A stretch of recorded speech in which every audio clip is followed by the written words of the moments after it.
Hey, in this video, I'm gonna show you how I glue up a cope and stick door that's effortless, and what I've learned over the years to relieve all the stress of gluing up.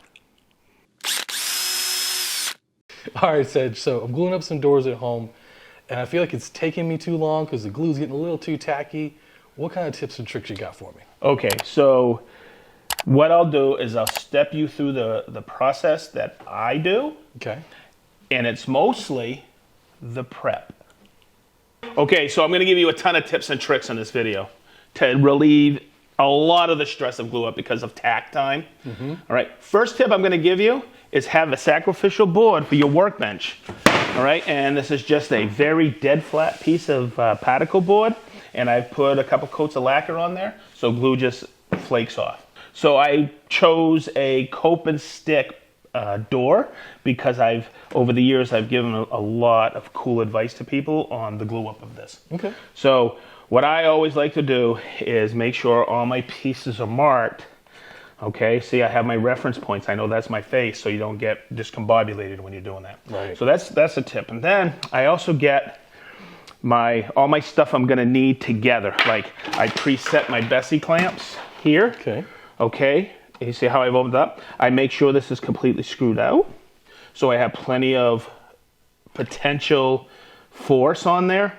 But also remember, when you're using a Bessie clamp, that's how you bring it in, and before you start applying pressure, you press down. All right. Okay, so I always have my clamps that I need, and I'm gonna show you a lot on the right clamping pressure, but how to align this bar on here. Okay. And you'll see why later in the video.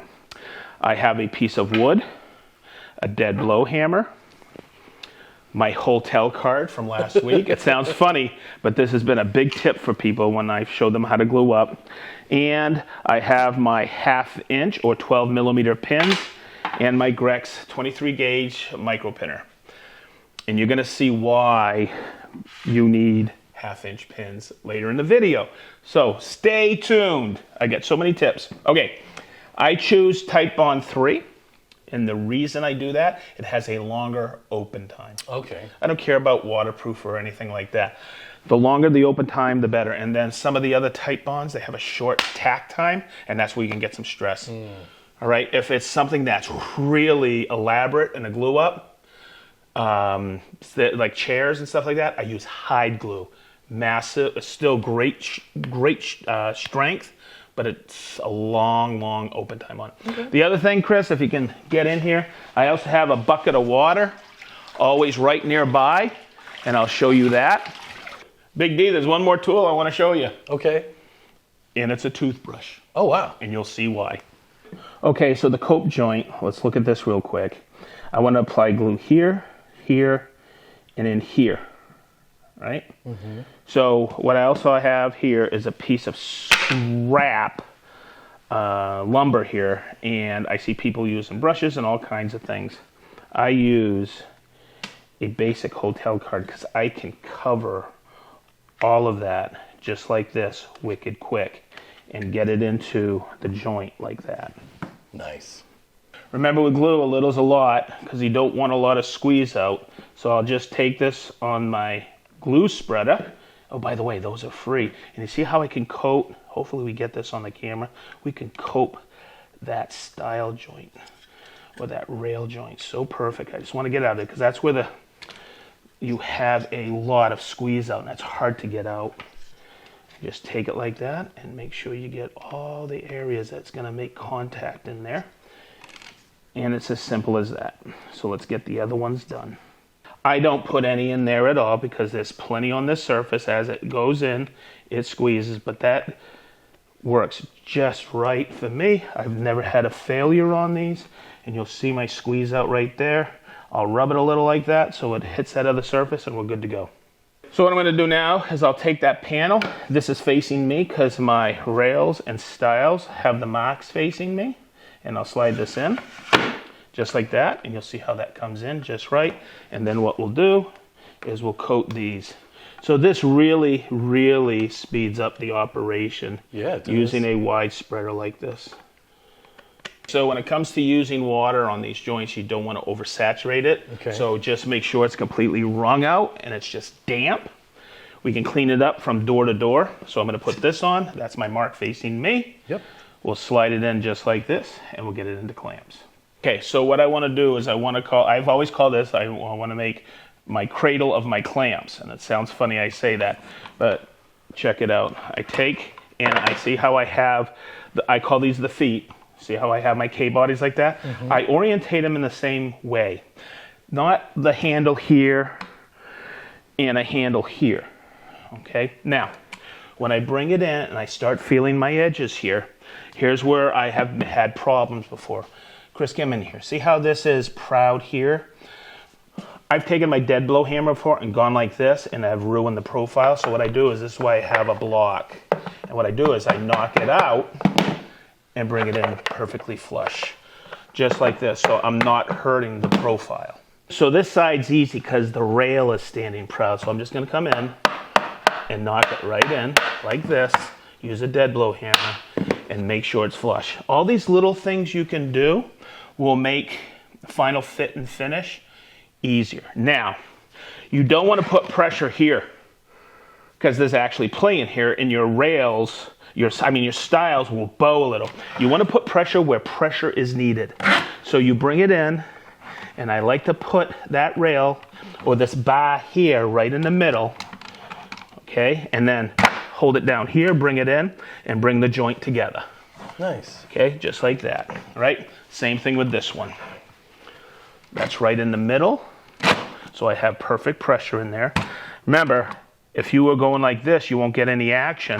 Make sure it's down and bring it right on in. Okay, and just tweak it. Now you're gonna get some squeeze out here, and I'll show you how to take care of that.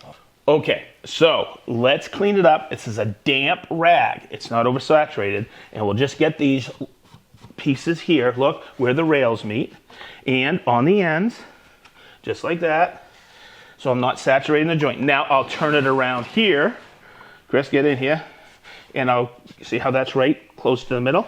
That is so important. You'll see in a minute. Okay, and I'll come over here and get the squeeze out. Now, let's talk about the most difficult area, and you'll always get squeeze out in a cope and stick joint here. Right here, Chris, come in here and get that. See that? Okay, so I'm gonna clean that out real easy. I don't wanna oversaturate. I got a little in there, okay? I don't wanna take it and spread it. I wanna localize it like this. And I was in a shop. I'm not gonna take credit for this. I was in a shop, my buddy Bob's shop, and I saw him one day go like this with a toothbrush. And you can get, he was getting in there, and you can get in any nook and cranny with that toothbrush. That's awesome. So when it dries, you still got to look at it. You may have to do some sanding, but you can get right where that cope joint meets the stick joint, where the rails meet the stiles. You can get every little bit of that glue, and it will just save you so much daggone time in the long run. That's awesome. Okay, now, there's two reasons I orientated the clamps like this. What if I have 20 doors?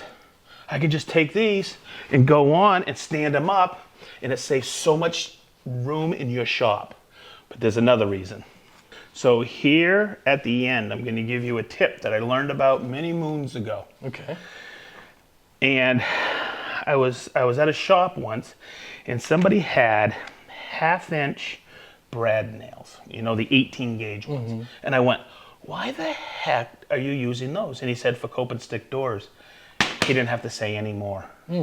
What we're gonna do, well, it's in the clamps. And I'm gonna, Chris, get in here on the profile. What we're gonna do is, and when the 23 gauge pinner came out, this is what I had switched to. And if we look right here, I'm gonna put the pin in here and in here. That's why I've center mounted these rails while it's in glue up, so I can pin this profile to the what? Tenon to that profile. This door, as much wear and tear will it take, as well as the strength of the glue joint, because sometimes I haven't used pins and They're 30-year-old doors and they still hold up. But this just gives that added benefit, that 23 gauge micro pin. Nice. That's what I think every Copeland stick door should have that.